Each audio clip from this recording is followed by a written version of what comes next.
Think you know everything about Eddie Murphy and Martin Lawrence's prison comedy?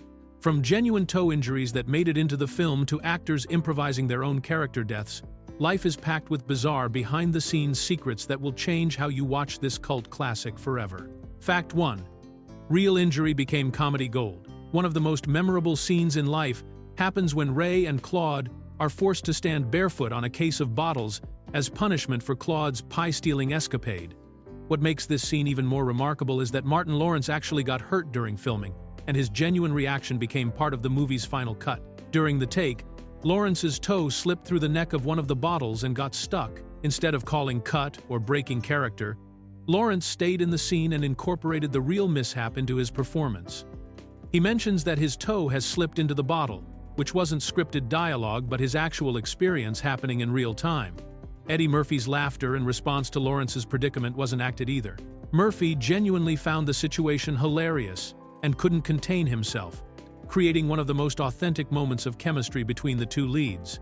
The directors loved the natural interaction so much that they kept it in the final version of the film. This behind-the-scenes accident perfectly captures the spirit of collaboration that made life work so well. Both actors were committed to staying in character even when things went wrong, and their genuine friendship translated into believable on-screen chemistry. The bottle punishment scene was already designed to show how Ray and Claude support each other through difficult times, but Lawrence's real injury and Murphy's authentic reaction added an extra layer of humanity to the moment. What started as a simple case of bad luck during filming became one of the movie's most genuine laughs, proving that sometimes the best comedy comes from completely unplanned moments that capture real human reactions. Fact 2. Rick James' limp was real. When Rick James appears as the intimidating nightclub owner Spanky Johnson in the opening scenes of Life, viewers might assume his noticeable limp was just part of his character's menacing persona. In reality, James wasn't acting at all when he walked with that distinctive gait across the screen. The legendary musician and performer had recently undergone hip replacement surgery before filming began, and the production shot his scenes during his recovery period. What audiences see as Spanky's character trait was actually Rick James dealing with genuine physical discomfort and mobility limitations from his recent medical procedure.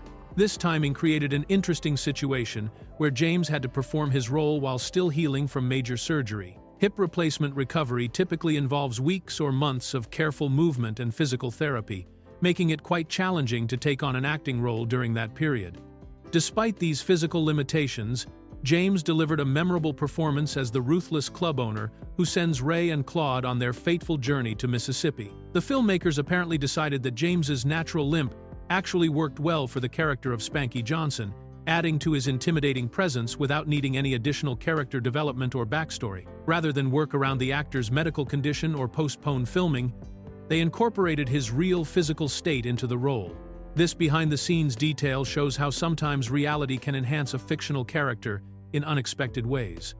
James's genuine recovery process became part of Spanky's on-screen identity, creating a more authentic performance than any choreographed limp could have achieved. The surgery-induced walk gave Spanky an additional layer of menace that felt completely natural because it genuinely was. Fact 3. Only Murphy film without multiple characters. Throughout Eddie Murphy's career, he became famous for playing multiple characters in the same film, often showcasing his incredible range by transforming into completely different people through makeup and performance. His collaborations with legendary makeup artist Rick Baker produced some of the most memorable character transformations in comedy history, but Life stands out as a unique exception to this pattern. Rick Baker, who won 7 Academy Awards for his makeup work, had a long professional relationship with Murphy that included films like The Nutty Professor, where Murphy played several members of the Klump family, and Coming to America, where he portrayed multiple distinct characters including the barbershop customers. Baker's expertise in prosthetics and character transformation became synonymous with Murphy's multi-character performances. However, in Life, Baker's role was dramatically different from their previous collaborations. Instead of creating entirely new characters for Murphy to inhabit, Baker focused exclusively on aging Ray Gibson across several decades of prison life. The makeup work involved gradually transforming Murphy from a young man in 1932 to an elderly prisoner in the 1990s, requiring subtle changes that showed the passage of time rather than creating completely different personas. This departure from their usual collaborative approach actually showcased Baker's versatility as an artist. Rather than designing elaborate prosthetics for multiple characters, he concentrated on creating a believable aging process that would span over 60 years of the character's life. The work was so convincing that it earned the film an Oscar nomination for Best Makeup, proving that Baker's talents extended far beyond creating multiple characters for Murphy to play in a single story. Fact 4. Biscuit's death was completely improvised. One of the most heartbreaking moments in life comes when Biscuit, played by Miguel A. Núñez Jr., commits suicide by crossing the gun line rather than face freedom and return to his family. What makes this tragic scene even more remarkable is that it wasn't originally written in the script, and Núñez completely improvised the character's devastating end. According to Núñez in later interviews, the original script called for his character to receive a simple call log, not the release papers that appear in the final film. The actor made the creative decision to change what Biscuit was receiving and transform the scene into something much more emotionally powerful. When Núñez realized his character was going to die in the story, he specifically requested that Biscuit's death happen by crossing the gun line rather than through any other means. Biscuit's character was in a romantic relationship with Jangle Leg, played by Bernie Mac, and the fear of returning home as an openly gay black man in 1940s Mississippi was too overwhelming for the character to face. Rather than confront his family and community with his identity, Biscuit chose to end his life by deliberately running past the prison boundary where he knew the guards would shoot him. This improvised moment became one of the film's most powerful scenes, addressing serious themes about identity, family acceptance, and the harsh realities faced by gay men during that historical period. Núñez's decision to change the script created a scene that resonated deeply with audiences and added significant emotional weight to the story. The actor's creative input transformed what could have been a simple transition scene into a profound moment that highlighted the film's deeper themes about survival and authenticity. Fact 5. Mississippi Prison. Actually filmed in California. Despite life being set entirely in Mississippi, with characters spending decades at the notorious Parchman State Penitentiary, not a single scene was actually filmed in the state where the story takes place. The entire production was shot in California, using various locations throughout the state to create the illusion of the Deep South prison system. The filmmakers used multiple California locations to bring the Mississippi setting to life, with filming taking place from March to June of 1998.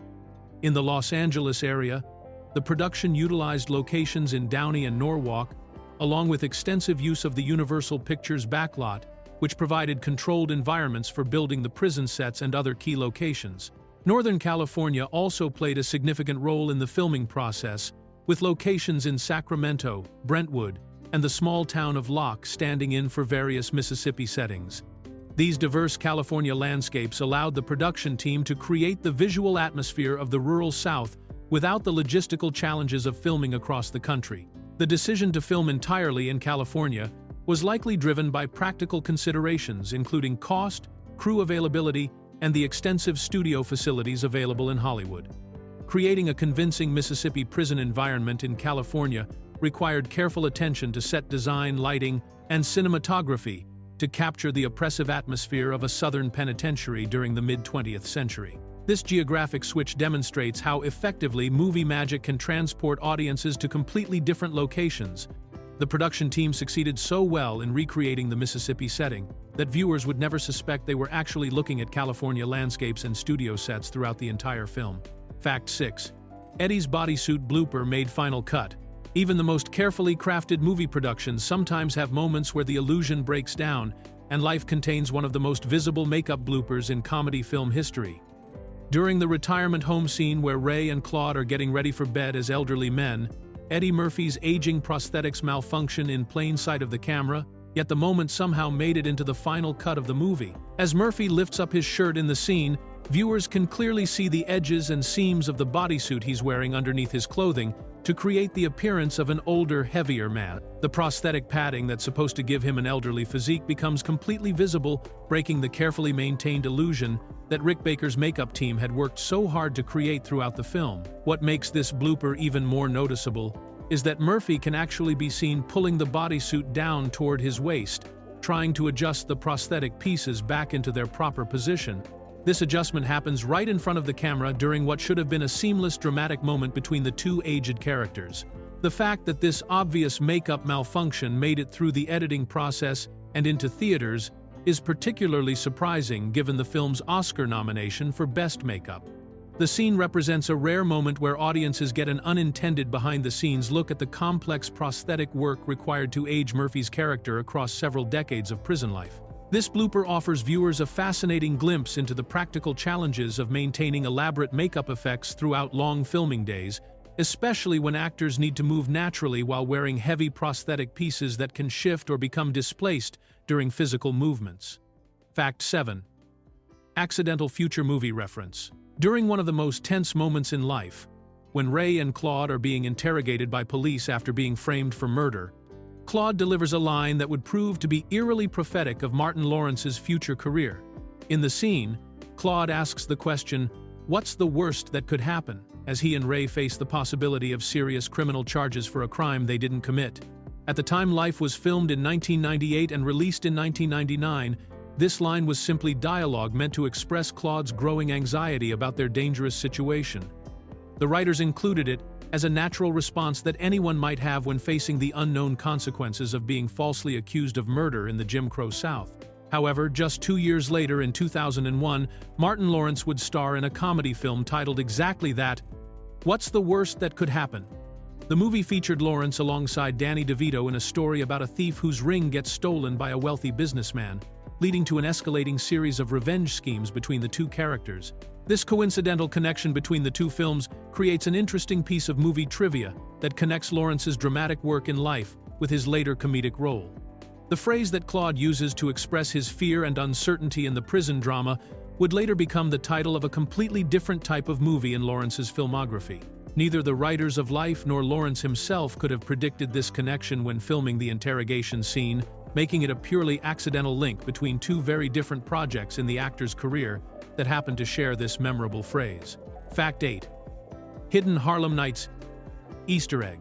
Eddie Murphy included a clever reference to one of his previous films during Life's prison fight scene, creating an inside joke that only fans of his earlier work would fully appreciate.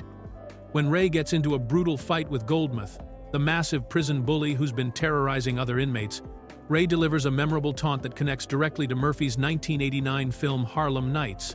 During the fight, as Ray is clearly losing the physical confrontation against the much larger and stronger Goldmouth, he defiantly tells his opponent, "I know a bitch named Della who hits harder than you." This line isn't just random trash talk, meant to show Ray's defiant attitude even while getting beaten up, but actually serves as a specific callback to Murphy's previous movie experience. In Harlem Nights, Murphy's character Quick gets into a physical altercation with a tough madam character played by veteran actress and singer Della Reese. That fight scene was also one-sided, with Murphy's character on the losing end of the confrontation, much like his situation with Goldmouth in the prison yard. The reference works on multiple levels, allowing Ray to maintain his smart-mouth personality even while being overpowered, while simultaneously giving Murphy the opportunity to reference his previous film work. Della Reese was known for her powerful presence both as a performer and actress, making the comparison both humorous and oddly respectful within the context of Ray's desperate situation. This Easter egg demonstrates Murphy's willingness to connect his various film roles and shows how actors sometimes weave references to their previous work into new projects, creating layers of meaning that reward longtime fans who catch these subtle connections between different movies in an actor's career. Fact 9. Historical music mistake in prison. One of the most glaring anachronisms in Life occurs during a scene meant to show Claude experiencing the cultural changes happening in the outside world during the 1970s. The moment is designed to highlight how much time has passed and how different society has become while Ray and Claude have been locked away from the world, but the filmmakers made a significant historical error with their music choice. In the scene, Claude is standing outside a car waiting for the current warden to pick up the new warden when he observes the various fashion and cultural styles that have emerged during his decades in prison.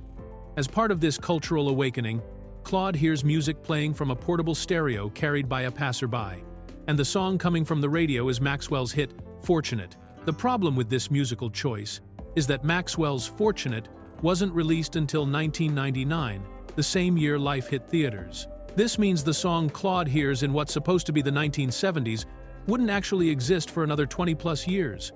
The anachronism creates an impossible situation.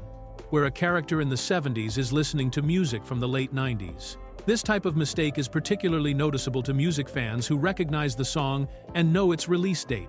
Maxwell's smooth R&B style and the production quality of Fortunate are distinctly late 1990s, making it sound completely out of place in a scene meant to capture the musical landscape of the 70s. The error likely occurred during post-production, when editors were selecting music to accompany the scene, possibly choosing a popular contemporary song without considering whether it fit the film's historical timeline. Fact 10. The changing scar continuity error.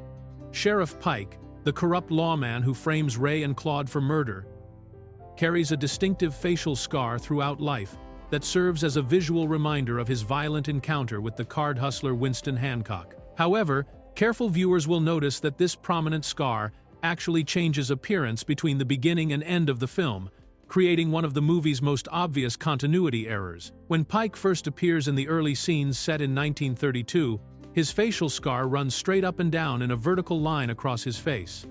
This scar is the result of Winston Hancock striking Pike during their confrontation outside the bar, an injury that Pike uses as additional motivation for killing Hancock and framing Ray and Claude for the murder. The scar serves as an important visual element that helps identify Pike as the villain and connects him to the original crime throughout the decades-spanning story. However, when Pike returns near the end of the film during the climactic confrontation with the elderly Ray and Claude, his scar has mysteriously changed direction and now appears at an angle rather than running straight up and down. This type of continuity error typically occurs when scenes are filmed out of sequence or when different makeup artists work on the same character across multiple filming days. Since Life was shot over several months from March to June of 1998, it's likely that Pike's scenes were filmed at different times with slightly different applications of the prosthetic scar. The change is particularly noticeable because the scar is such a defining characteristic of Pike's appearance and plays an important role in identifying him as the corrupt sheriff who destroyed Ray and Claude's lives decades earlier. Fact 11. Fake baby that fooled no one.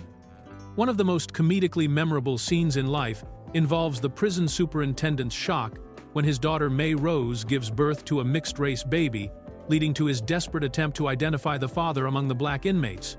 The scene becomes even more unintentionally funny when you realize the newborn baby is clearly much older than it's supposed to be. According to the story, the superintendent is supposedly examining the baby immediately after its birth or within the first day, trying to match facial features with potential fathers among the prisoners. However, the infant used in filming was obviously at least 3 to 5 months old, displaying motor skills and physical development that newborns simply don't possess. The baby in the scene is wide-eyed and alert, holding its head up independently and moving its hands in coordinated motions, all behaviors that real newborns are physically incapable of performing. Actual newborns have very limited muscle control and spend most of their time sleeping, making them difficult to work with during filming, which explains why older infants are often used as stand-ins for newborn characters in movies. The casting choice becomes particularly obvious during the lineup scene where the superintendent holds the baby up next to each prisoner's face, searching for resemblances. The infant appears completely comfortable being handled and moved around, showing none of the fragility or sleepiness that would be expected from a genuinely newborn child. This type of age substitution is common in Hollywood productions due to strict regulations about working with very young infants and the practical challenges of filming with newborns who can't follow directions or stay awake on command, but it's rarely as noticeable as it is in this particular scene. Fact 12. Outtakes and ad-libs in final film.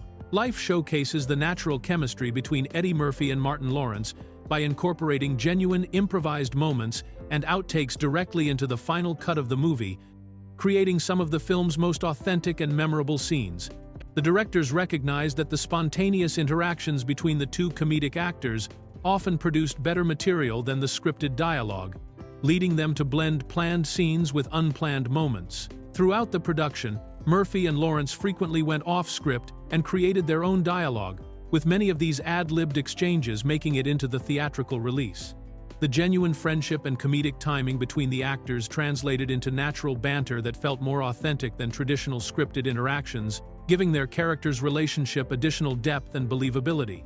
The film's credits feature a full blooper reel that gives viewers an extended look at the fun atmosphere on set and the creative process behind the scenes.